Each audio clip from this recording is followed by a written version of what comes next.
Doña Emma regresaba a su casa por el arbolado sendero que pasaba por la ermita del Indio Niño. Al llegar ahí, decidió rezar por un breve momento. Se arrodilló, entrecruzó las manos y miró fijamente las imágenes. Después cerró los ojos para concentrarse mejor, y a partir de ese instante, fue cuando comenzó todo. El hombre envuelto en la densa oscuridad, contemplaba desde lo alto con los ojos fijos como los de un ciego, la profunda negrura del campo sin poder penetrarla. El silencio era absoluto, y los febriles pensamientos lo asaltaban. La anciana mujer se levantó de sus plegarias bastante perturbada. Se volvió y trató de observar desde su lugar, los ventanales de los 7 ángeles. El oculto ser que se alzaba arrogante e inmóvil en las sombras, friccionaba nerviosamente sus manos como presintiendo algo. En ese momento, guiada por una poderosa fuerza, doña Emma comenzó a caminar por el campo en estado de trance. El hombre, muy erguido en su sitio, levantó los brazos con la palma de sus manos hacia el cielo, y con una imperceptible voz, dijo una siniestra plegaria. La mujer no estaba consciente de a dónde se dirigía. Llena de macabras imágenes en su cabeza, llegó al pie de una escalera. Súbitamente, en ese sitio se le comenzaron a revelar sensaciones de un negro presagio. Sin pensarlo, se descalzó, y subió uno a uno los peldaños, con tal cautela y lentitud que sus pasos nunca hicieron sonido alguno. El hombre, poseído de un exasperado fanatismo, imploraba. Señor, espero tus órdenes, y recuerda que siempre seré por los siglos de los siglos tu instrumento para llevar a cabo el exterminio. La mujer, al llegar con los ojos cerrados al final de la escalera, permaneció inmóvil en ese sitio por unos instantes. Luego estiró sus brazos. Colocó las manos hacia adelante, y de inmediato, comenzó a recorrer el oscuro pasillo con los pies desnudos y a tientas. El hombre extrajo una cruz que colgaba de su pecho. La elevó por sobre su cabeza, y poseído, musitó unas palabras. Desde la mitad del corredor, la anciana adivinó que unos metros más adelante, se encontraba la presencia de un macabro ser, que se alzaba de espaldas a ella. Él sintió un intenso calor que le recorrió toda la columna vertebral. Ella fue invadida en su totalidad por un frío glacial que casi la paraliza. El hombre se inmovilizó tenso crispando sus manos como garras. La mujer imploró tener fuerzas para seguir avanzando. Él entonces invocó a su Dios para que nunca nada lo detuviera. Ella les rogó a sus ancestros para que la iluminaran. En trance, rezando y con el miedo anidando en sus entrañas, la mujer avanzaba, avanzaba y avanzaba. Doña Emma llegó al final del pasillo. Muy sigilosa se adelantó un paso, hasta quedar petrificada por detrás del hombre dentro del oscuro mirador. En ese momento, la distancia entre esos seres tan distintos era de apenas unos pocos metros. Ambos se percibieron en el aire, se escudriñaron sin verse, e íntimamente calcularon sus fuerzas. Ella estaba descalza. Él, parado firmemente sobre sus botas. El hombre se dio vuelta con violencia, y se encontró a unos 3 metros con la presencia de esa mujer que tanto lo estaba irritando. Doña Emma se hallaba inmóvil con los brazos colgando a los costados de su cuerpo. Estaba visiblemente envuelta en una profunda turbación. Se encontraba con el rostro absolutamente desencajado, y aún mantenía sus ojos sin abrir. El hombre la miró con furia, y le espetó con voz pastosa y ronca. «Maldita vieja bruja». La anciana al escuchar las palabras, salió bruscamente del trance parpadeando con premura. En ese preciso momento, el hombre volvió a hablar. «¿Qué quiere por acá, hija del demonio?» «Es usted, sí, es usted», dijo la mujer con voz pausada. «Lo presentí en el exacto momento en que comencé a caminar para acá. Claro que soy yo, solo un hombre de Dios puede llevar a cabo esta labor. Usted está enfermo». «Silencio, maldita mujer. Soy el vengador elegido, soy el soldado de Dios que está destinado a esto. Sé por qué lo hace. Usted no puede saber nada». Y el hombre cerró con fuerza los puños muy encolerizado, y luego los adelantó amenazadoramente. «Sí, claro que lo sé», decía la mujer con voz lenta y profunda. «Nadie, absolutamente nadie lo sabe. Ni siquiera, yo lo sé», interrumpió la anciana. «¿Y qué es lo que sabe, vieja hereje? Fue por ella y por esa terrible decepción, ¿verdad? No, cállese. Usted no sabe nada». «Sí, claro que lo sé. No diga más nada. Vieja de mierda». Sí, fue por ella. Cállese. Poseída. Y el hombre, luego de decir esto, se adelantó velozmente en la oscuridad, rechinando los dientes por la furia. Lanzó entonces un terrible puñetazo, que fue a dar de lleno en la cara de la mujer. Doña Emma cayó al piso de inmediato, y sintió como la sangre caliente chorreaba de su boca. «¿Sabes que digo la verdad?», dijo la mujer, mientras se levantaba muy despacio. «¿La verdad? La verdad solo la tiene el Altísimo. Es cierto, pero en esto no me equivoco». Y el hombre quedó en silencio. «Lo que sucede», dijo la anciana, «es que recuerdas aquella época y te encolerizas». En el mirador solo se podía escuchar cómo crecía la agitada respiración de aquel exasperado sujeto. «¿Recuerdas cómo sufrías?», preguntó la mujer. «Ramera», murmuró nervioso. «¿Fue eso verdad?». «¿Usted qué sabe?». «Como puedes comprobar, sé mucho». «¿Y de dónde lo sacó?». «Nunca lo entenderías». «Pero lo que sí puedo entender, es que usted es una herramienta del demonio». «No, yo solo sé por qué lo hiciste». «Por su culpa, por ser tan ramera». «Sí, así fue como lo viviste». «No, no es como lo viví, es que en verdad era una ramera». «Sí, sé que es eso lo que te perturba». «No me perturba, vieja bruja». «Sí, por eso las asesinas». «No. A ellas las asesino por ser putas que contaminan el mundo y corrompen a los débiles de espíritu. Dios también perdona a las prostitutas». «¿Y usted, justamente usted, qué sabe de Dios?». «Cualquiera sabe que Dios, el todo misericordia, no quiere lo que tú estás haciendo. Él nunca aprobaría tus actos. Yo soy su fiel instrumento, el que lo interpreta, y el que ejecuta a la perfección su castigo. Esas putas tienen que pagar». Doña Emma volvió a tener en ese momento, las reveladoras visiones que desnudaban el pasado de aquel hombre, y entonces dijo: «No, no es cierto, lo haces por rencor. Por eso lo del juramento». El hombre en ese instante enmudeció, y confundido, pero con una feroz mirada, le preguntó a la mujer: «¿Cómo sabe usted de ese juramento?». «Lo sé, y eso alcanza». «Nadie, absolutamente nadie sabe del juramento». «Yo lo sé». El juramento, esa es la misión que tengo. Nunca, y escúcheme bien, nunca mientras esté vivo, dejaré de cumplirlo». «Debes dejarlo. Ya es hora, esas mujeres no son culpables de nada». «Sí, claro que sí. Todas ellas también son culpables. Ese juramento lo hiciste en un momento de ira.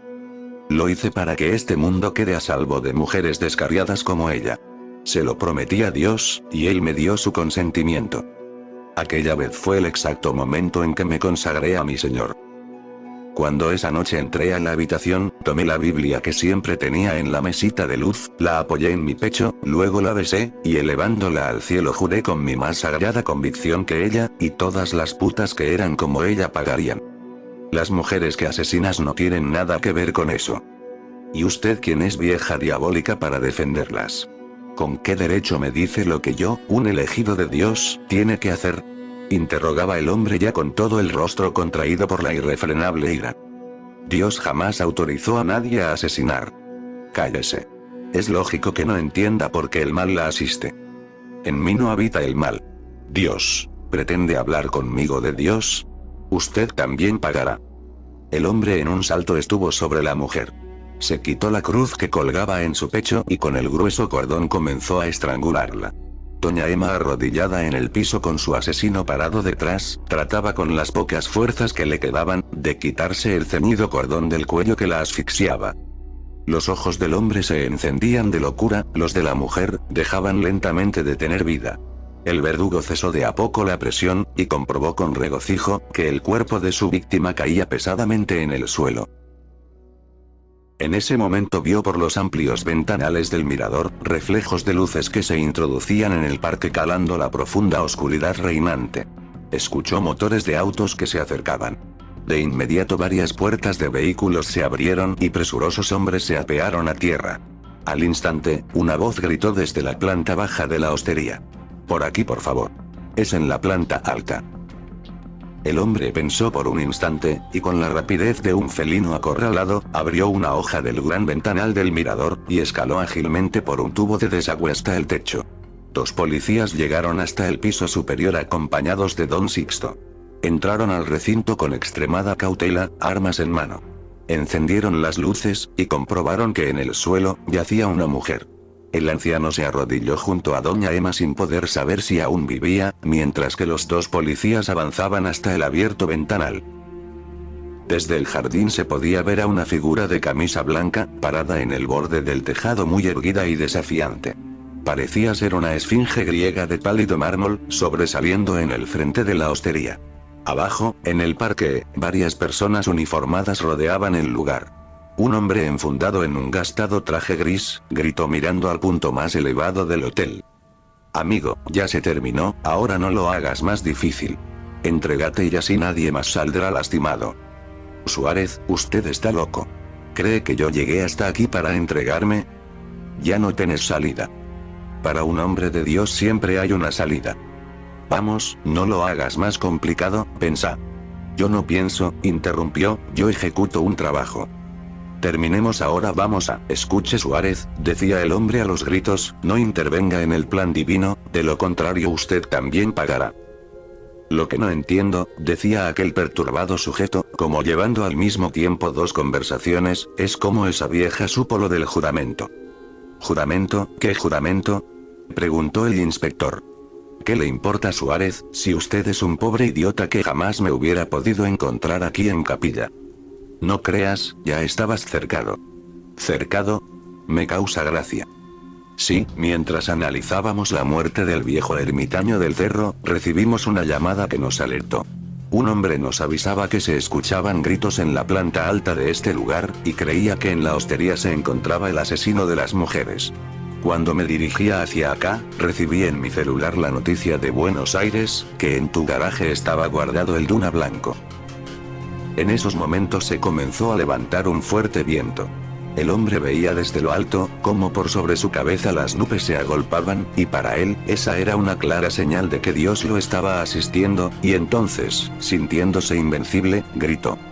Mire inspector.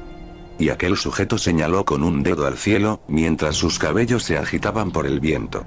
Una demencial fisonomía se asomó a su cara, y enajenado, prosiguió clamando cada vez más descontrolado. Vea. Ese es el poder de mi Dios. Él está conmigo. Los gritos y los acontecimientos provocaron que el resto de los ocupantes de la hostería se despertaran y comenzaran a salir uno a uno al parque. Cuando le tocó el turno a Miguel, que lo hacía guiado del brazo de Lía, al llegar al exterior, él y la joven se vieron muy sorprendidos, al encontrarse ahí afuera al inspector Suárez. Avanzaron seguidos de sus amigos. Caminaron hasta donde estaba el policía, y una vez ahí, giraron para observar quién era el hombre que bramaba como un loco desde el tejado. Cuando Lía levantó la vista, de inmediato se le dibujó en el rostro un terrible gesto de espanto. Estremecida, se cubrió la boca con una mano, y con la otra, presa de una súbita descompensación, se aferró a Miguel para no caer. «Juan», exclamó azorada. Juan, ya al borde del delirio, alzaba sus brazos al cielo clamándole a su Dios que lo asistiera. Mientras hacía esto, escuchó ruidos a su espalda. Se dio la vuelta, y comprobó cómo un policía asomaba por el otro extremo del techo para detenerlo. En ese momento, como preludiando un apocalíptico final, un ensordecedor trueno rasgó la noche. Se desesperó al ver que no tenía escapatoria, y mirando al cielo, dijo a los gritos: «Señor, no me abandones. Siempre te he sido fiel, y además tú sabes que aún debo continuar con mi tarea. Dios mío, por favor te pido que ahora no». Al terminar de implorar, después de hacerse la señal de la cruz, Juan se arrojó decididamente desde lo alto del tejado, hasta la saliente que se encontraba por encima de la puerta de entrada. Allí se erguían solitarias, las figuras de los 7 ángeles. Cayó de pie, y quedó parado entre ellos. Entonces sacó un arma que llevaba oculta entre sus ropas, y apuntando al cuerpo de Suárez, gritó totalmente fuera de sí: «Usted maldito policía, usted también debe pagar». Cuando estuvo a punto de accionar su arma, una voz desde lo alto del techo le gritó que se detuviera. Esto lo distrajo, y sin obedecer, le descerrajó a Suárez desde ahí arriba un impreciso disparo. Un teniente de la fuerza, desde el parque repelió el ataque abriendo fuego, justo al mismo tiempo que Lía soltaba un desgarrante alarido. Juan cayó de rodillas. Su camisa blanca se tiñó de rojo a la altura del pecho. Soltó el arma, y abriendo los brazos cual crucificado, quedó sujeto en un involuntario abrazo entre dos ángeles que parecían sostenerlo, para que no cayera al vacío. Los que contemplaban la escena desde el parque, podían ver cómo el joven permanecía en aquel extraño lugar, arrodillado e inmóvil. Muerto, con la cabeza gacha, ahora todo su cuerpo se comenzaba a mojar lentamente, por una persistente lluvia que empezaba a caer sobre el campo. Extrañamente, en esa posición, y allí en lo alto, Juan simulaba ser el octavo ángel.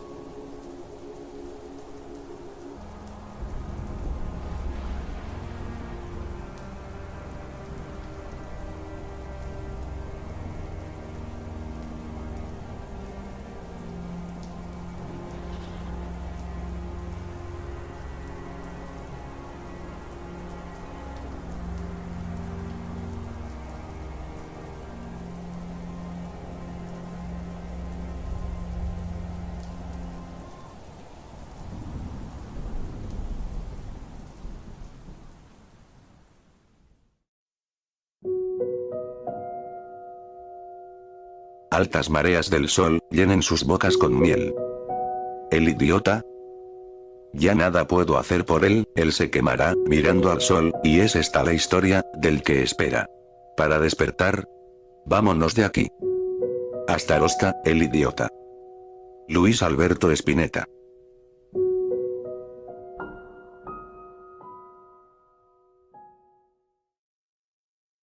Lía y Miguel salieron en un auto por una puerta lateral del cementerio. No deseaban por nada del mundo cruzarse con todos los medios de prensa que los estaban aguardando en la entrada principal. El entierro había sido discreto, y además de ellos y la madre de Juan, solo un puñado de personas asistió a las exequias. Lía y Miguel tenían pensado regresar cuanto antes a Capilla del Monte. Sabían que la vida que les esperaba en Buenos Aires habría de ser insoportable. La prensa los perseguiría, estarían todo el tiempo señalados por la gente, y así nunca tendrían paz como para poder reconstruir sus existencias. Cuando llegaron al departamento de Miguel, vieron que Suárez los estaba esperando en la puerta del edificio. Bajaron del auto, y luego de un apesadumbrado saludo, el inspector les dijo: «Quisiera hablar con ustedes. Ocurrieron algunas cosas que imagino pueden interesarles». «¿Qué cosas?», preguntó Lía. «Creo que sería mejor que lo hablemos adentro». Los tres entraron al departamento de Miguel, y cuando estuvieron sentados en los sillones del living, Suárez dijo: «Como sabrán entender, la policía, para poder esclarecer por completo el caso, ha requisado a fondo la vivienda de Juan. Ahí se encontró una carpeta en donde guardaba recortes de diarios con un sinnúmero de artículos periodísticos, todos referidos al caso del loco de la marca. También hallaron varios frascos de perfume de Mudra Chianar, una larga trenza que al parecer, estaba hecha con los cabellos que le cortaba a sus víctimas y que se enroscaba alrededor de un gran crucifijo, una Biblia, y una extensa carta». Lía escuchaba con atención al inspector. Viendo sus ojos enrojecidos, se podía adivinar lo mucho que había llorado, y por su desmejorado rostro, se comprendía cuán grande era el dolor que estaba atravesando. Suárez, con mucha cautela, extendió un sobre a Lía.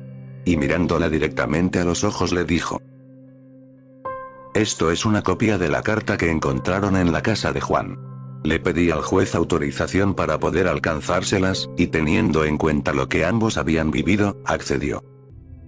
El inspector le extendió el sobre a la joven, y sin demorar más su inesperada visita, se levantó del sillón diciendo: «Muchacha, no existe nada que se pueda hacer para que las cosas que se han vivido cambien. Pero a veces tener algunas respuestas, nos puede servir». Suárez se despidió de los dos jóvenes con un fuerte apretón de manos. Cuando estuvieron a solas, se sentaron, y entonces Lía comenzó a leer en voz alta: «Querida Lía, amor de mi vida. Cuando escribo estas líneas, estamos a pocas horas de partir hacia Capilla, pero si alguna vez llegara a ocurrirme algo, si la misión que desarrollo, por algún maldito motivo llegara a fracasar, quiero que mediante esta carta, te enteres de algunas cosas que nadie sabe. Yo persigo un mandato divino, y soy un implacable instrumento del Señor. Por eso, aunque Miguel siempre haya sido tu mejor amigo, no podía permitir que se interpusiera en mi tarea sagrada, en lo que Dios esperaba de mí. Entonces me vi forzado a quitarlo del medio. Además, él había reconocido mi perfume, el perfume que solo uso para matar. Ese perfume, es el regalo que tiempo atrás los curas del internado me hicieron cuando cumplí los 15 años. Y aquel día fue cuando yo hice el sagrado juramento.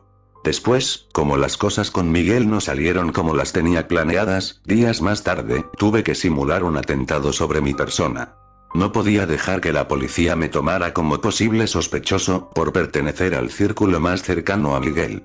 Y gracias a eso, fue que los mantuve alejados. Soy un soldado de Dios, y estaba conminado a seguir adelante con mi juramento a cualquier costo. Cuando el Altísimo está de por medio, ninguna vida es tan importante como para detenerse.